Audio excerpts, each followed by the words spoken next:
soal kasus untuk minggu depan ya Pak Joshua. Iya. Ya, untuk didiskusikan minggu depan. Iya. Ya. Ada yang mau ditanyakan dari yang sudah dibahas tadi? Barangkali ada yang masih belum jelas.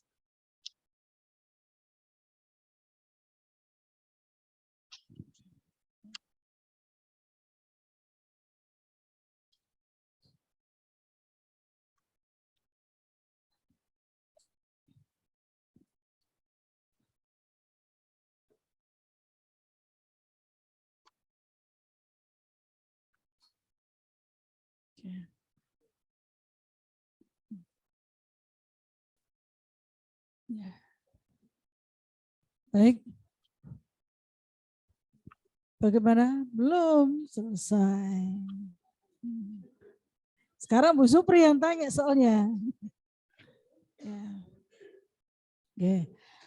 Dari paparan yang disampaikan khusus hari ini tentang subjek pajak, ya, kita bisa melihat bahwa pengertian subjek pajak itu sudah sangat luas dengan perubahan, ya. Yang jelas dalam membedakan subjek pajak dengan wajib pajak, selalu saya katakan wajib pajak sama dengan S ditambah O. Ya. Nah, ini kan selalu saya sampaikan dengan matematis seperti itu. Nah, dia bisa menjadi wajib pajak ketika memenuhi persyaratan subjektif dan persyaratan objektif. Nah, yang disampaikan materi hari ini berkaitan hanya dengan persyaratan subjektifnya. Nah, kalau sudah membahas tentang objeknya, berarti penghasilannya baru kita bisa menganggap apakah seseorang atau badan ini sudah layak untuk menjadi WP. Nah, ketika menjadi WP, baru kita harus memenuhi kewajiban perpajakan, menghitung, memperhitungkan, membayar, dan melaporkan. Nah, ini yang seringkali menjadi pembeda. Kita kadang-kala itu masih rancu. Subjek pajak dengan wajib pajak itu selalu dipersepsikan sama. Padahal ada satu yang membedakan, yaitu punya penghasilan atau tidak. Objeknya terpenuhi atau tidak. Nah, kita lihat di situ. Ya, memang yang paling membingungkan ya itu ketika kita membahas mengenai non subjek pajak. Nah, kalau dari paparan tadi ya dari undang-undang tadi mengatakan bahwa lebih banyak seperti organisasi ya internasional ya. Kemudian baik juga kantor perwakilan, pegawai dari kantor perwakilan dengan catatannya. Yang penting itu apa catatannya? Dia akan menjadi non subjek pajak bila tidak menerima penghasilan lain selain dari yang diterima dari negara asal. Nah, saya selalu katakan kalau ada pegawai di kantor konsulat, dia warga negara asing, ya, di kantor kan kalau di kantor konsulat atau kedutaan kan punya kebebasan, ya, dia tidak harus memenuhi 183 hari atau tidak karena adanya perjanjian timbal balik antara Indonesia dengan negara tersebut. Nah, tetapi mereka itu mendapatkan gaji dari negara asal. Kuncinya satu. Namun bila mereka atau seseorang itu menerima penghasilan lain di luar gajinya yang bersumber dari Indonesia, gugurlah persyaratan itu. Nah, cuman kita kadang-kala susah ya membedakan orang asing masa nggak boleh keluar dari bentengnya itu. Ya boleh, jalan-jalan keluar-keluar boleh. Tapi kita kan tidak tahu mereka itu dalam keluarnya diskusi dengan orang lain, apakah itu sifatnya konsultatif atau sekedar silaturahmi, kan gitu. Kalau konsultatif berarti pastinya lah dapat penghasilan, kan begitu. Kalau dapat penghasilan dilaporkan enggak? Nah ini. Nah, kalau dilaporkan otomatis gugur persyaratan sebagai non-subjek pajak. Itu yang sering kali rancu di situ. Nah, terus yang kedua, ya, dalam yang kedua seringkali kita istilah BUT. Ya. Tadi banyak gambaran jelas, contoh-contoh tentang BUT. Berarti sebenarnya BUT itu orang atau badan ya? Badan. Kalau orang nggak bisa. Orang itu pemiliknya. Ya. Tapi lembaganya berupa badan. Nah, berada di Indonesia. Perusahaannya, ya, usahanya ada di Indonesia. Tapi pemiliknya tidak harus di Indonesia. Sehingga kenapa BUT itu disetarakan dengan badan? Karena berdomisili, didirikan, ya, berlokasi di Indonesia, menerima penghasilan di Indonesia dan lebih banyak bentuknya perusahaan, badan, sehingga diperlakukan setara dengan badan dalam kategori subjek pajak dalam negeri dan luar negeri tadi. Ada istilah badan dan orang pribadi. Ya. Oke. Ada yang lain? Subjek pajak, objek pajak dari kasus-kasus tersebut ya, sudah mulai punya pemahaman karena kasusnya lebih panjang ya daripada yang disampaikan Bu Supri. Kalau dosen-dosen kita Pak Joshua memberikan kasus itu simple-simple. Ya, tapi dari kasus yang panjang itu kita bisa melihat ternyata di luar sana banyak kasus-kasus yang lebih menarik.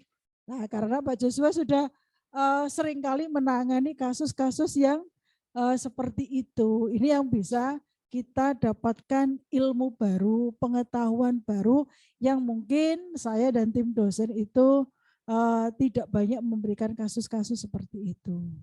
Ya. Ada yang mau ditambahkan Pak Joshua? Atau sudah disudahi atau bagaimana? Oh, iya Bu. Saya juga tertarik itu yang soal tadi. Saya lupa menyampaikan bahwa untuk untuk konsulat itu terkadang kan mereka mempekerjakan nih orang Indonesia untuk seperti untuk sebagai penerjemah atau apa dan gajinya dari organisasi itu. Nah, untuk PPh 21 mereka itu mereka kan tidak dipotong PPh 21 itu karena kan mereka kan bukan subjek pajak. Jadi untuk orang kita nih yang kadang kerjanya di konsulat Amerika atau apa. Jadi kita di situ nanti akan melakukan setor sendiri gitu. Kita perhitungkan sendiri penghasilan kita setor sendiri. Dan nanti bila ada kurang bayarnya, karena kan tidak ada kredit pajaknya pasti, itu nanti kita akan setor pasal 25-nya setiap bulan gitu. Itu aja sih pembedanya tadi untuk orang kita yang bekerja di konsulat tersebut gitu. Terima kasih Bu. Oke, terima kasih Pak Joshua. Pak Joshua, ini saya menyampaikan pertanyaan dari kelas yang lain ya Pak. Ya. Iya. Ini benar nggak Pak, kalau misalkan menghapuskan NPWP ini jauh lebih sulit daripada kalau mendaftar. Kalau daftar NPWP online itu bisa langsung jadi, tapi kalau penghapusan kok lama ya Pak? Iya Bu, terima kasih Bu.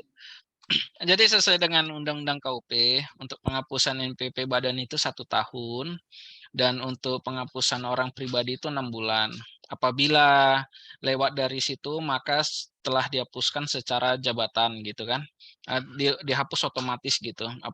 Terkadang kan ada juga petugasnya lupa, ada permohonan penghapusan NPWP. Untuk penghapusan NPWP 6 bulan itu untuk orang pribadi dan badan itu 1 tahun. Kenapa lebih lama daripada mendaftar? Karena benar-benar kita harus sampai menyelesaikan tunggakan maupun potensi-potensi yang ada. Surat tagih pajaknya yang pernah diterbitkan harus disetorkan. Terkhusus apalagi warisan nih, warisan yang belum terbagi. Itu pasti kita akan, walaupun misalnya nih satu rumah, itu benar-benar diuji tuh, apakah masih memiliki penghasilan atau enggak gitu. Apalagi badan nih, yang walaupun sudah ada akte pembubaran di saat penghapusan NPWP badan, itu benar-benar dipastikan bahwa tidak memiliki nilai ekonomis ataupun penghasilan lain dan mereka harus bayar tuh surat tagih pajaknya gitu.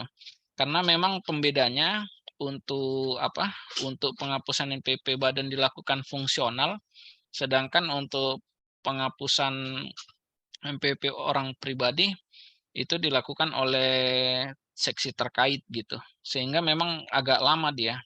Karena kan banyak tuh yang mengajukan permohonan. Jadi itu memang benar-benar dikerjakan oleh kita, oleh manusia bukan sistem. Kalau pendaftaran itu sistem gitu. Jadi pendaftaran itu dibuat sedemikian rupa melalui sistem karena kan uh, tidak menggugu, kalau menghapuskan NPWP kan akan menghilangkan semua tuh kewajibannya gitu beserta haknya. Sedangkan kalau mendaftar kan pada dasarnya walaupun misalnya dia punya penghasilan, dia lupa, itu menjadi tanggung jawab kita untuk melakukan melakukan perhitungan kurang bayarnya gitu. Jadi kalau pendaftaran ya dibuka sedemikian rupa gitu. Begitu mudah gitu. Kecuali nanti kalau untuk yang umur 18 tahun dan yang belum menikah, nah itu otomatis langsung ditolak, Bu. Itu aja sih. Iya. Baik, terima kasih Pak Joshua. Ternyata ada tahapan-tahapan yang harus dilakukan oleh KPP untuk memastikan bahwa orang atau badan tersebut memang sudah tidak lagi memiliki potensi penghasilan. Ya, baru nanti bisa dihapuskan. Tapi kalau misalkan orang itu tidak lapor pun, ternyata 6 bulan, 1 tahun tidak menerima penghasilan sama sekali atau perusahaan itu sudah tidak berpenghasilan lagi, nanti secara otomatis akan terhapus. Itu istilahnya penghapusan secara jabatan.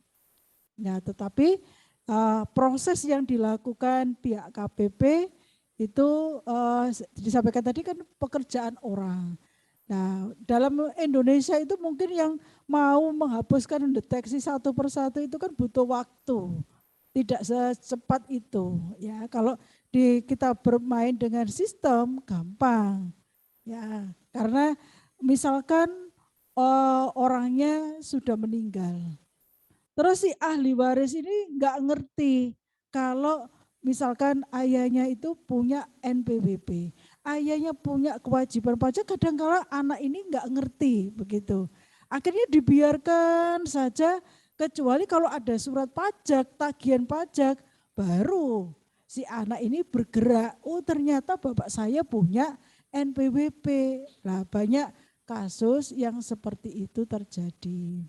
Khususnya kalau bapaknya pegawai itu pasti diinformasikan oleh perusahaan. Tapi kalau bapaknya bukan pegawai, pengusaha, punya perusahaan, ya kan? Ketika mendirikan perusahaan, mendaftarkan SIUP, itu kan sudah persyaratan NPWP. Ya, syaratnya sudah muncul di situ secara otomatis. Nah, si anak tidak tahu proses itu. Ini banyak terjadi di masyarakat kita seperti itu. Ya, baik.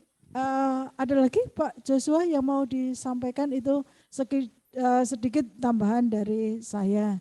Karena saya melihat banyak kasus menghapuskan NPWP itu banyak yang tidak tahu ahli warisnya. Kalau orang tuanya dulu memang memiliki NPWP. Sehingga banyak yang dibiarkan saja.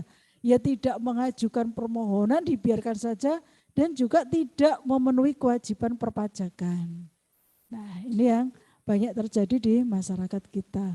Karena mereka memang tidak tahu harus kemana, harus ngapain, harus lapor ke siapa.